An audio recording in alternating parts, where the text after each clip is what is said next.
In the quiet town of Wichita, Kansas, the chill of January 2014 carried more than just cold air. It carried a mystery. Sara Marlin, a bright and beautiful 19-year-old girl, had vanished without a trace. Her mother, frantic with worry, hadn't heard from her daughter in 3 days. Sara's phone rang endlessly, her social media was silent, and her apartment remained untouched. But just as the community began posting missing person flyers and praying for good news, something even more unsettling surfaced. A man had been found dead inside his home. The man's name was Satco, a well-known middle-aged businessman who owned several pizza shops in town. His home, usually full of life and warmth, had turned into a scene of horror. What began as a simple missing person case suddenly spiraled into something far darker. 2 people had disappeared from the public eye, but only one would be found lying motionless in a pool of dry blood. The town, once peaceful and predictable, was now drowning in rumors and fear. No one could explain how these 2 lives, so different in age and background, were tied together. But one thing was clear. Something had gone terribly wrong inside that quiet house, and the truth was still buried beneath the snow. Before Sara vanished, she had been living with a man named Satco. To outsiders, it seemed like an odd arrangement. Sara, barely out of her teens, and a divorced businessman in his 50s, sharing the same roof. But their story had begun years earlier. When Sara was just 14, she worked part-time at one of Han's pizza shops. He was charming and kind, often giving her extra shifts and small tips to help with her struggling home life. Sara, who had grown up in a fractured family, with little stability and even less affection, saw in Han something she had always longed for, a protector, a father figure. After her parents divorced when she was 16, Sara spiraled into loneliness. She moved out and began living on her own. During those turbulent years, Han remained a constant, always checking in, always offering help. When she graduated high school, he invited her to stay in his house, promising safety, comfort, and guidance. It was supposed to be like a family. But over time, the bond between them blurred. Neighbors noticed how close they had become. Too close. She called him her guardian, but their relationship didn't look like any father-daughter bond people were used to seeing. Han told friends he had taken Sara in just to help. Yet no one could explain why a successful man in his 50s would live with a teenage girl not related to him. The more police dug into their relationship, the more uneasy they felt. What had once seemed like an act of kindness began to look like something far more complicated and far more dangerous. When police finally entered Satco's home, the scene was nothing short of disturbing. The house was eerily silent, as if frozen in time. No one answered the door, so officers forced their way inside. What they found turned a missing persons case into a full-blown investigation. In the living room, shattered beer bottles lay scattered across the floor. Furniture was overturned, yet strangely, there were no signs of a struggle.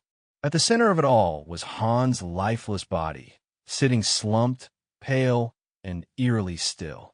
His hands were bound, and a deep wound marked his neck. On the wall behind him, in thick, smeared red, was one word: freedom. It looked like it had been written in haste, but with conviction, bold and haunting. Forensics found no evidence that Han tried to resist. No defensive wounds, no broken objects nearby to suggest a fight. But inside the empty beer bottles, they discovered traces of powerful sleep medication. Whoever did this had planned everything with chilling precision. There was no forced entry, no signs of robbery. Just silence, a strange message on the wall, and an empty house. And Sara? She was gone. So was Han's car. Her phone lay abandoned in the kitchen. It was as if she had vanished into thin air, right after someone took a life. The question now wasn't just who had committed this crime, but why. What did freedom really mean? And where had Sara gone? As detectives scrambled to make sense of the eerie crime scene, a sudden breakthrough arrived from an unexpected place: a traffic camera on the Kansas Turnpike. Just one day after Han's body was found, his vehicle had been spotted crossing state lines into Oklahoma. The license plate was unmistakable. The car was on the move, and it wasn't long before it appeared again, this time outside a gas station just off the highway. Inside, surveillance footage revealed something that deepened the mystery. Sara, she wasn't being dragged, chased, or held at gunpoint. She walked calmly, browsed the shelves, paid in cash, and walked back to the car alone. There was no panic in her face, no signs of distress. Just a quiet, almost eerie composure. If someone had abducted her, they weren't anywhere in sight. If she had just escaped a violent scene, she didn't look like someone fleeing for her life. So what was this? A girl on the run? Or a girl on a road trip? Investigators were left baffled. Her presence alone didn't confirm guilt, but the calmness, the timing, the missing car, it all painted a picture no one wanted to believe. Sara, once thought to be a victim, was now looking more and more like the one holding the wheel, in every sense of the word. The public was still unsure what to make of Sara's sudden disappearance and reappearance. But then came a chilling revelation from within Han's own family. His nephew, Kelly, stepped forward with a story that would shift everything. A month or so before the incident, Kelly had visited Han's home. Han wasn't there, but Sara was. She greeted him kindly, offered a drink, and then casually opened the fridge. What Kelly saw inside left him speechless: a skinned rabbit, bloody and limp, resting on a tray. Sara noticed his reaction and, almost as if putting on a show, pulled out a knife and began demonstrating how to stab the animal through the neck. "It's a survival skill," she said, smiling as if this were just a cooking tutorial. Kelly couldn't explain it, but something about her that day didn't feel right. She wasn't joking. She wasn't performing. She was rehearsing. That memory haunted him after Han's death, and he reported it immediately to police. Suddenly, more pieces started falling into place. Sara had lied to her employer days before the murder, claiming a family death so she could take time off. But no such death occurred. She had cleared her schedule. She had prepared. And for the first time, investigators stopped asking, "Where is Sara?" and began asking, "What is she capable of?" They found her far from Kansas, beneath the open skies of Everglades National Park in Florida. No disguise, no panic, just Sara standing quietly and staring into the distance, as if nothing had happened. She didn't resist. When officers approached, she simply turned around and said, "I knew you'd come." Back at the station, Detective Jamie Olson sat across from her, expecting a long interrogation. But what he got instead was a calm, detailed confession. No hesitation, no shaking hands, just a girl calmly recounting the night she ended a man's life. She told him about the beer, the crushed sleeping pills, how she waited until he passed out, tied him down, and did what she had planned for days. "I didn't want to run," she said softly. "I just wanted to see the ocean one last time, before I couldn't anymore." There was no denial, no remorse in the way she spoke. But it wasn't arrogance either. It was something else, something emptier. When asked about the word written in blood on the wall, freedom, she said it was the only thing she had felt in years. For Detective Olson, it was the strangest confession he had ever heard.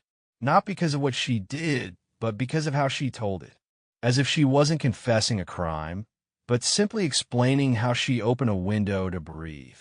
In March 2014, Sara stood before the court, not as a missing girl, not as a helpless victim, but as a defendant in a murder trial that left the entire courtroom uneasy. She didn't deny what she had done. She didn't try to twist her story or shift the blame. Instead, she spoke clearly. "I didn't kill him out of rage. I killed him because I was already dead inside."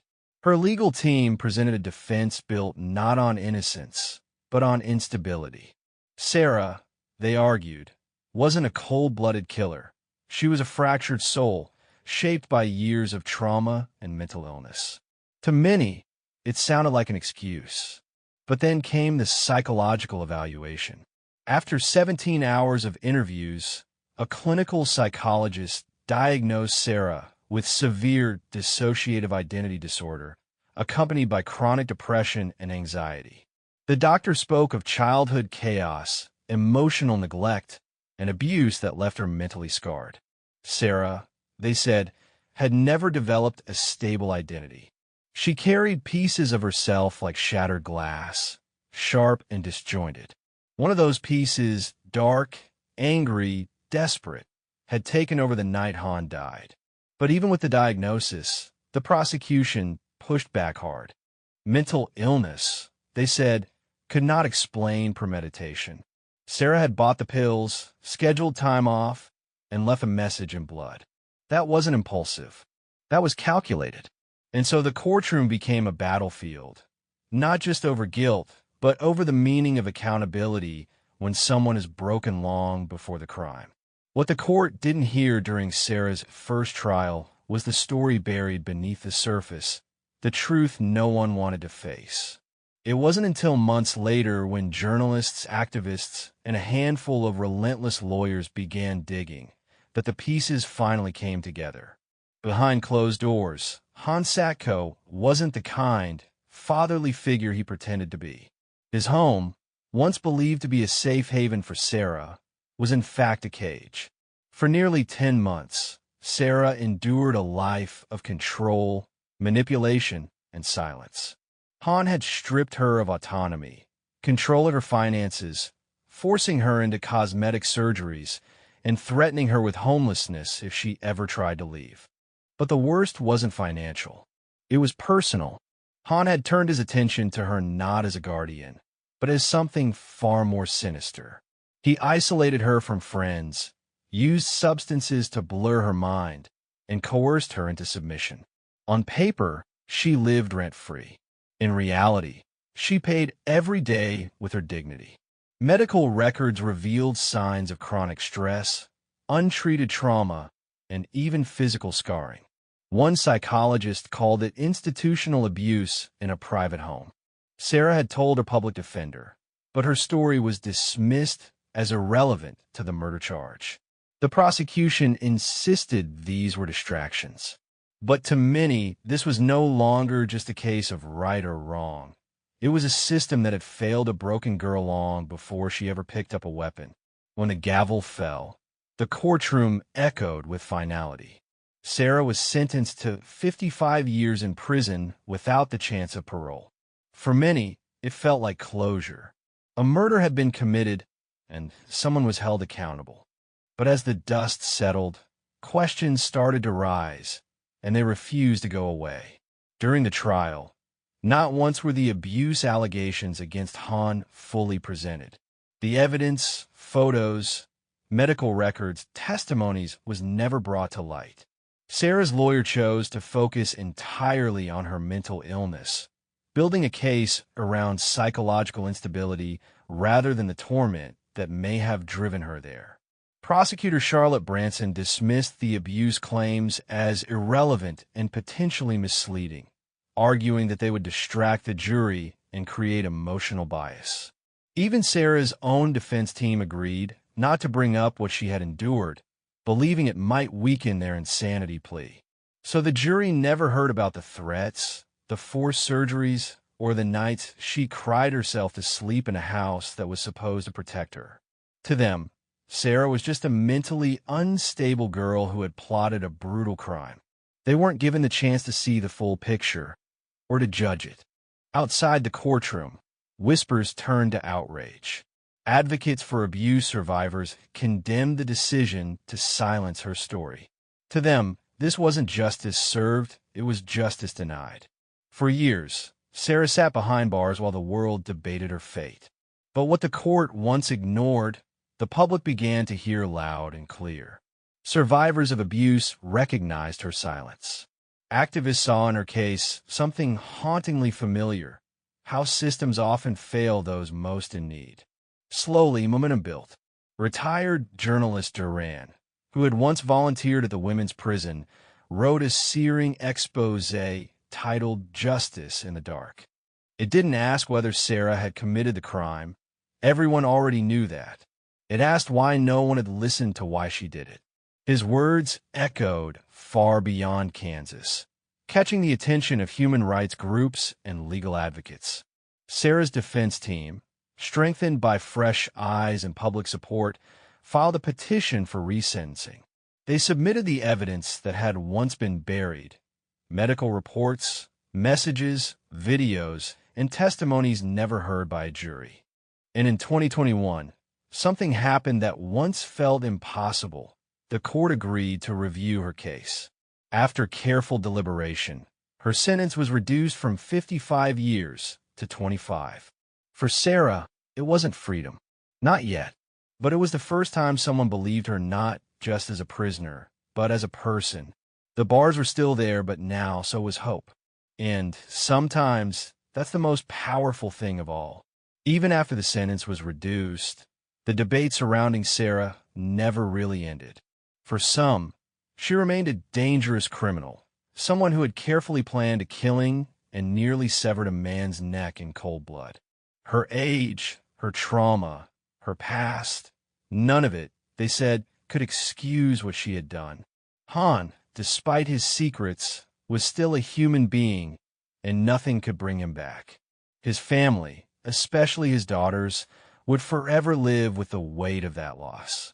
But others saw something different in Sara. They saw a girl who had cried out for help in every silent way imaginable, through missed work, strange searches, forgotten scars, and who had been met with nothing but locked doors. They saw not a monster, but a mirror reflecting the failure of a system that claims to protect, but too often turns away. And so, the question lingers in the air: was Sara a murderer? Or was she a product of what we ignored for too long? The case forces us to confront what we prefer to avoid, that the world is rarely black and white. Justice is not always about punishment. Sometimes it's about understanding, about seeing the pain behind the act, about asking not only what happened, but why. In the end, Sara's story isn't just about crime. It's about consequence. It's about survival. And it's about us, how we choose to respond when the lines between good and evil blur beyond recognition.